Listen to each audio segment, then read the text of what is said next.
Hello Tarot Rebels, welcome to today's video. My name is Michaela from Tarot Rebel and I'm super happy to see you joining us.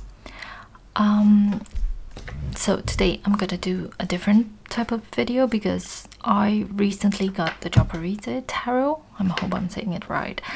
And I got it on a whim. I know some people are really into this type of deck. And I honestly didn't know what to expect because I remember seeing it on YouTube multiple times, but nothing ever stuck to me. So when I got it, I was quite unsure what to expect. But before I dive into the video, I want to take some time to recognize your efforts to be here with me and to watch my videos, to share your thoughts, your opinions, your experience with any of these two decks. And if you decide to leave a like, a share, a comment, subscribe to my channel or anything, I would be immensely grateful for that. Now, moving on. So, as I said, recently I got the Japaridze tarot by Nino Japaridze. And it is a deck published by US Game Systems in 2014. The book is written by Steve Lucas. It's a very interesting box for US games, in my opinion. The book looks like this. It's a very sturdy book with color depiction of the cards. I quite like this book. I haven't read it yet. You'll notice that I'm a bit lazy when I film my videos. I usually just go for it and without actually reading the book. But I had some time with this deck, and in a way it reminded me of a very structured Margarete Petersen tarot. So this is one of my soul decks. This is what we call a soul deck in this community. As you can see, my box is quite tatty. I put the cards in order because I want to show you them side by side. This is a deck. This is the 2014 edition. I would love to have the 2004 edition. Unfortunately, that costs a fortune.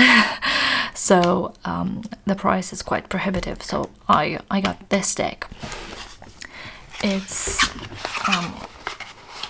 the one with the borders and this little white book. Let me show it to you. So this is the book. It doesn't have any images, so quality wise you would say that this is a bit less than stellar in terms of presentation. However, I think this is a very good book for this deck.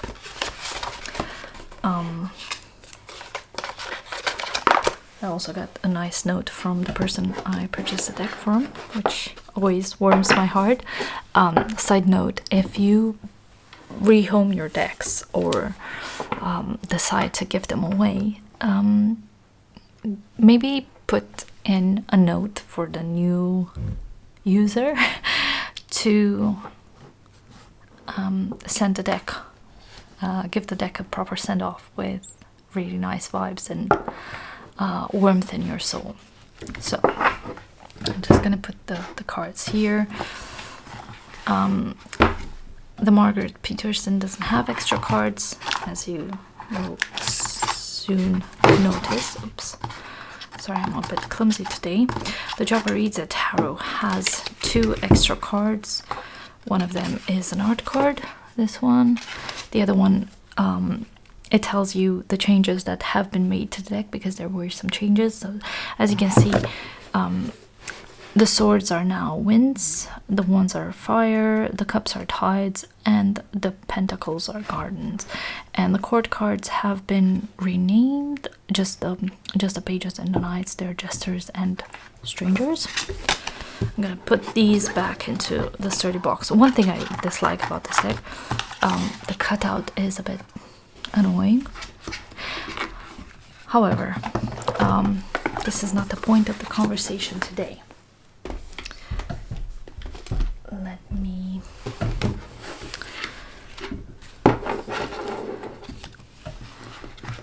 show the cards side by side. Both decks have this border. I prefer the backs, similar color palette if you like. I prefer the back on the Margarete Petersen. I do not like the backs on the Japaridze, but at the same time we don't bite the decks, I hope, for the backs. So yeah, as I said, for me, when I started playing with the Japaridze tarot, this was like brand new, technically secondhand, but the person didn't even open the deck, so it was mine from the start. When I first noticed the Japaridze, I realized that actually, I'm just gonna flick through the cards, and if I see something, I'm just gonna stop. I like this Fool. I love both of them, but the thing that struck me the most is the fact that the Japaridze tarot is a structured Margarete Petersen. And what do I mean by that? As I said, Margarete Petersen is one of my soul decks. The color palette in both decks is quite similar, and while the Margarete Petersen kind of feels like a warm Geiger in a way, Geiger, the guy that made Alien and stuff, I feel like sometimes, especially if I need structure in my life, this deck doesn't work that well. Sorry. I was shocked, beyond shocked, when I saw this card.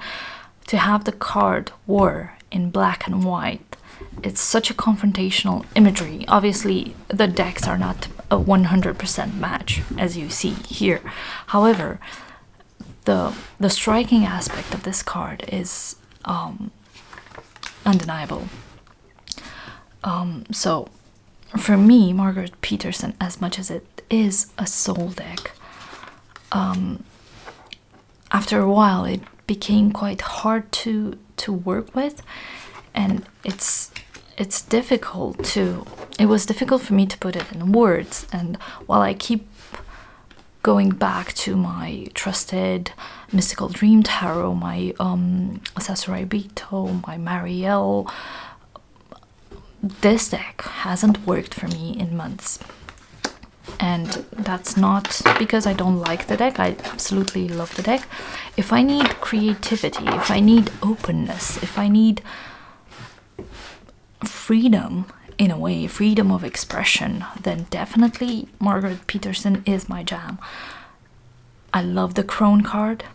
I love the Hermit card. The colors are so similar, but here they're just blended into one, and here there's some structure to it. You can see the light, you can see the path, you can see the effort that this Hermit is putting into finding the truth, right? In the introspection process. In this Crone energy, you have muddied waters, a line that peeks through the cracks, but you can never accurately pinpoint it, if that makes sense. So it's like I'm talking with Dr. Jekyll and Mr. Hyde. Mr. Hyde is the Japaridze tarot. Dr. Jekyll is the Japaridze tarot, and Mr. Hyde is the Margarete Petersen. Like the best example of this duality, if you like, in energies is the Wheel of Fortune. As you can see here, the Wheel of Fortune is so very structured and everything is painted in detail, whereas here, yes, you have the wheel, but yeah, good luck with the rest of it, I guess, you know. The Strength card is absolutely stunning in both decks, and I quite like the message in this card. To have the Drowned instead of the Hangman, and to have the Trial instead of the Hangman, I think these are very good energies to be in. It's more reminiscent of the sacrifice nuance of the card, of the martyrdom, of the waiting expectation attached to this card. The Death card, even in this death card, you can see resemblance in terms of colors and the energies. I like this Temperance card. Funny enough, both of them float, so yeah. The Devil, the Tower, the Star. This has got to be my favorite moon card. It is so striking and so stunning and so unexpected and so visceral, obviously, with it being an eye.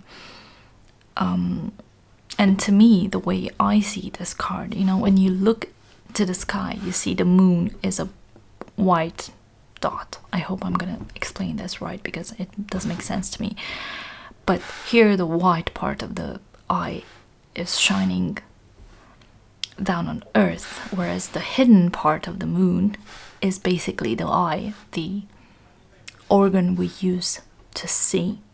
So in my book, this means that actually the dark side of the moon is the one that enables you to see things you're supposed to see. So I quite like this very long-winded explanation for the card. I like this Sun card because this is potentially one of the few, if not the only, Sun card that speaks to me. Because for me, the Sun card is always violent. I find, and no disrespect to anyone, but people who are ruled by the Sun, especially people born in August, I find them loud and boisterous in a very uncomfortable way for me, because I'm an empath and I pick up on energies. I'm also quite introverted, and loud people kind of not necessarily scare me, but they tire me. So I always associate that burning bright in the light of the sun, in the light of the truth, with that loudness, with that brashness. So this card is exactly what I want from a, I don't know, favorite Sun card. Whereas in the Margarete Petersen, you have just like this bulb of yellow, and that's it, I guess. The Judgment card and the World. This is such a vivid card. I love this. I do. So the Ace of Wands, this little bad boy, or should I say bat boy? Sorry, I'm just being weird. The suit of Wands has bats in it, so just so you know.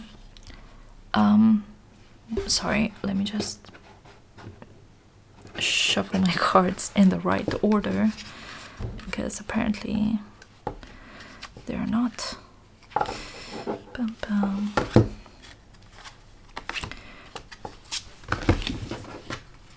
Excuse me for being so unprepared. Okay.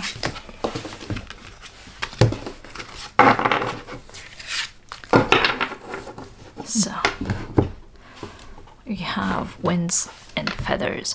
I prefer the notion of the feather, because wind makes me think of passing wind, which is not necessarily something nice I want to think about, but it is what it is. I like this Two of Wands. It's a very good depiction. Here you have structure, here you have flexibility, right? The Three of Wands. This Four of Wands is actually really nice. I like this. The Five of Wands. Six of Wands. Some of these cards are so very detailed. I love it. Seven of Wands. This Eight of Wands, if you look in detail, so you'll see that this person is tied. I hope you can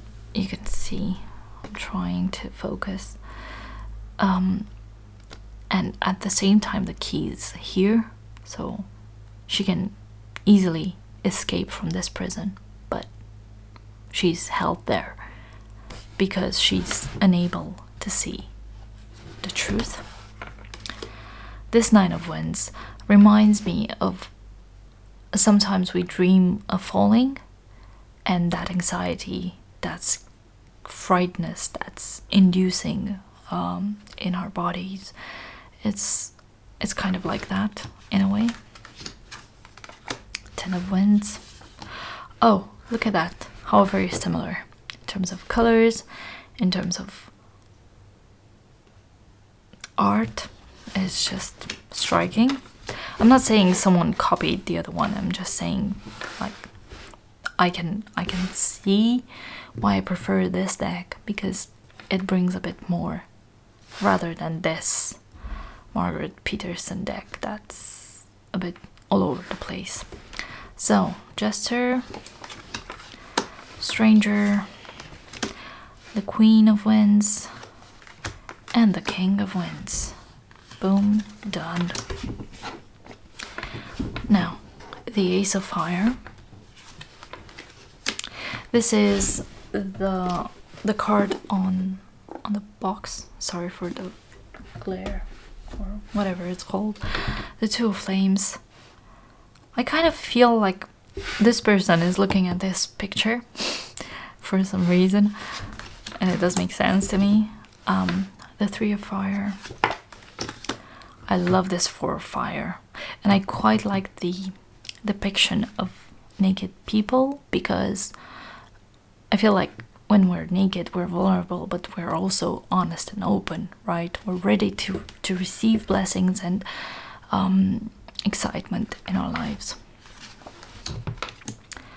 Five of Fire, Five of Flames, Five of Wands. This is potentially my most...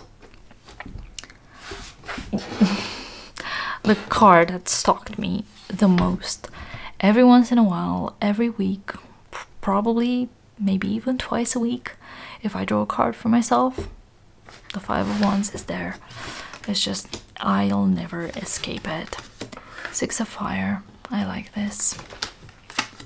Seven of Fire. Standing your ground, interesting. The Eight of Flames. The Nine of Flames with the Wounded Warrior. Sorry, I said Nine of Fire, I meant to say. And the Ten of Fire. The Jester. The Stranger. This Queen kind of reminds me of that Klimt tarot, that golden Klimt like tarot deck. And the King of Fire. Moving on to the Cups. I love this Two of Cups, and I quite like the depiction here. I know they don't really resemble each other, and I did say not all the cards will be a match, but you get the point. I like this Three of Tides. This Four of Tides. Look at this. Two people in the same boat, looking in different directions, being already frustrated and tired of the other person, trying to leave something, but not quite being able to escape it. That's deep. This Five of Cups. Six of Cups. I love this Seven of Cups. It's just something else. The Eight of Tides. Very similar. It's like this person is looking at this picture. I swear. The Nine of Cups. Wishing upon a star. Yeah. And the Ten of Cups with the rainbow. The Jester. The Stranger, which is very interesting. The Queen. And the King. Last but not least, we have the Gardens and the Coins. right? Sorry, they're very slippery decks, both of them. Incredibly slippery and annoyingly slippery. So,